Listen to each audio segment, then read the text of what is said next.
عثمان بن عفان الله رالي كان نقضي نبا نبي قوي مدويري قبل بالليسيي waxaan ku aqal galana ma haysto Usmaan u tagay buu kaydhi markaa buu yimid Usmaan bin Affan wuxuu arkay Usmaano khaadimkiisa ku haysta dubaaradan faynuuskan maxaad u baqtiin weyday markaasoo ninkiiba uu yaabo wuxuu yidhi ninka khaadimkiisa ku haysta faynuuska maxaad u damin weyday may kula tahay inuu adiga lacagtii aad gogol iyo dhar iyo weelal islaanta caawa aad caroosada aad ugu iibin lahayd inaad ka heli ilama abu yidhi uska kacay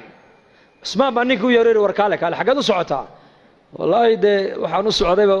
war kale ahayd war kale meesha ka socday buu yidhi markaas maxaad aragtay maxaad u socoto de nabiga ay ka soo diray buu yidhi sallallahu alayhi wasallam yidhi Usmaan u tago waxaad ku tiraahdaa waxa nabi maxamed ku amray wixii caawa aan arooska iyo reerkayga aan ku aqal gelin lahaa hadday gogol tahay hadday dhar tahay hadday biil tahay hadday weelal tahay Usmaan ka qaad buu nabigu ugu yidhi de maxaad u kacday buu igu sheeg weyday de waxaan arkayaa ninkaaga faynuus ku dagaalamaya wax bixinaya buu yidhi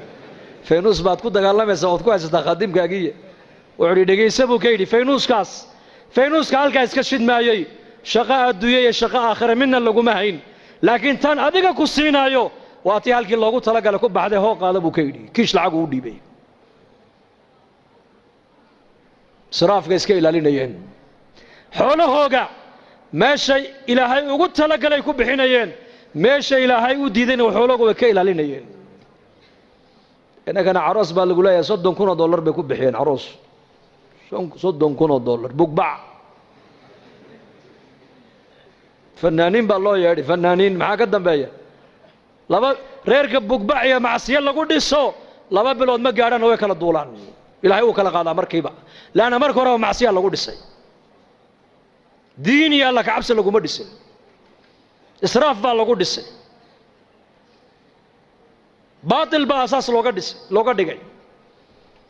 muslimku war muslimku dhaqaalihiisa xor uma tijaaradaada xor uma tihid waa inaad xataa cilmi albayc washiraa علم البيع والشراء علماء قالوا يويدي عمر بن الخطاب سوق مدينة انتو قالوا أورنجري لا يبيع في سوقنا هذا إلا من تفقه الدين ورياضة السوق يقع نوح كوي بن كرام مجرب عمر أورنجري إلا نن مسجد النبي انتو تقي علم البيع والشراء علماء كصبر تيمو يعني إنك أنا ما أنت عيد والبقى نعصب بالوضوء تشين يا تايلاند بلغوا الدولي هبري با سعودة كلها تشين هاو سعودة حاجة سعنا war muumin waxa la doonayaa inaad noqoto muumin labada indhood ay kugu taala ilaa adduunyadaada ku eego ilaa aakhiradaada ku eego aakhiradaada inay adduunyada ku seejin adduunyadani waa in yar waxaan joogaynaa in yar walaalayaal inta yar aan joogno ilaahay ha kaga baqno oo diin ha ka qaadano oo diinteena ha baranno oo diinteena ha ka shaqeyno oo zaman adag baa lagu jiraa zamankee lagu jiraa المتمسك بدينه كالقابض على الجبر ابو نبي قولي والزمن النبي محمد سي شيغي كون يا فربقول سنه كهر نيجا دينتا مالنتا يرادا وان حجسن waxa uu ka dhignaan doona nin dhamac loo dhibay buu rasuulku yiri bulshada ku nooshay maanta eeg waa mujtamac khayrkoogu yaraaday sharku batay meeshaad u baxdaba ishaadu waxay ku dhacaysaa ma wax ilaahay ka farxiya mise wax ilaahay ka cadhaysiya مجتمع ومجتمع قفكو هدوير على ما أنت صنع النبي كفر عليك وأتكان يسألون قبصده إلهي ونبي ريمو يعني مركز زمن هذاك بان كجرنا وحن كقبت بعدين ومحي رجوع إلى الدين إن الدين تنوصل نقولنا ودذلك الدين تاع علماء مروا بين نوقو باقيان مساجد اللي قلنا هذين أيو مراكز اللي قلنا هذين أيو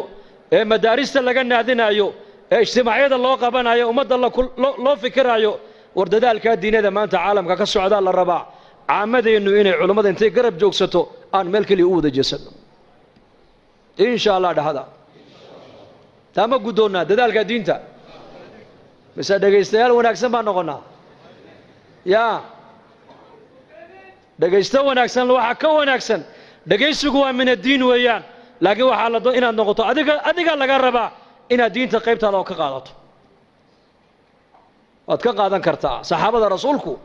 nin walba salaaxiyadii ilaahay uu geliyey ummaddu ku anfacay